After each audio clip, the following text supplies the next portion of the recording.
नमस्कार दोस्तों। आज का विषय है श्री कृष्ण। दोस्तों, श्री कृष्ण हिंदू धर्म में भगवान हैं। वे विष्णु के 8वें अवतार माने गए हैं। कन्हैया, माधव, श्याम, गोपाल, केशव, द्वारकेश या द्वारकाधीश, वासुदेव आदि नामों से भी उनको जाना जाता है। कृष्ण निष्काम, कर्मयोगी, आदर्श, दार्शनिक, स्थित प्रज्ञ व देवी संपदाओं से सुसज्जित महान पुरुष थे। उनका जन्म द्वापर में हुआ था।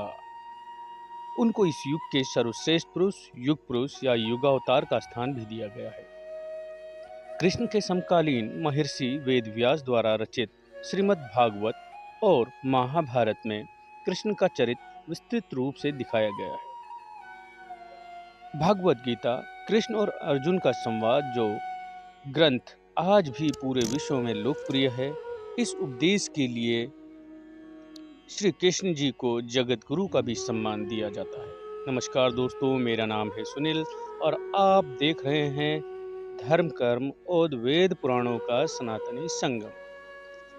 दोस्तों, कृष्ण वासुदेव और देवकी की 8वीं संतान थे। देवकी कंस की बहन थी। कंस एक अत्याचारी राजा था। उसने आकाशवाणी सुनी थी कि देवकी के 8वें पुत्र द्वारा वह मारा जाएगा।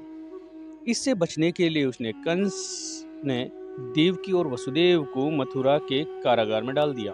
मथुरा के कारागार में ही भादो मास के कृष्ण पक्ष की अष्टमी को श्री कृष्ण जी का जन्म हुआ। कंस के डर से वासुदेव ने नवजात बालक को रात में ही यमुना पार गोकुल में यशोदा के यहाँ पहुंचा दिया।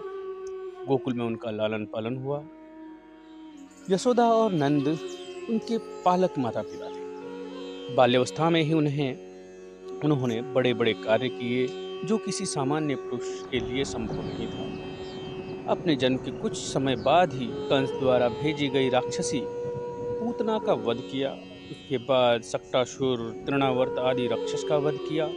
बाद में गोकुल छोड़कर नंदगांव आ गए। वहां पर भी उन्होंने कई लीलाएं रची, जिसमें गोचारण लीला, गोवर्धन लीला, रास लीला आदि मुख्य हैं।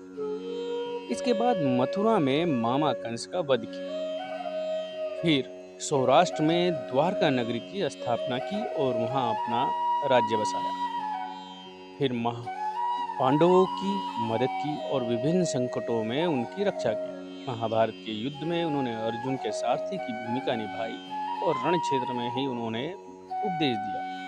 124 वर्षों के जीवन काल के बाद उन्होंने अपनी लीला समाप्त की।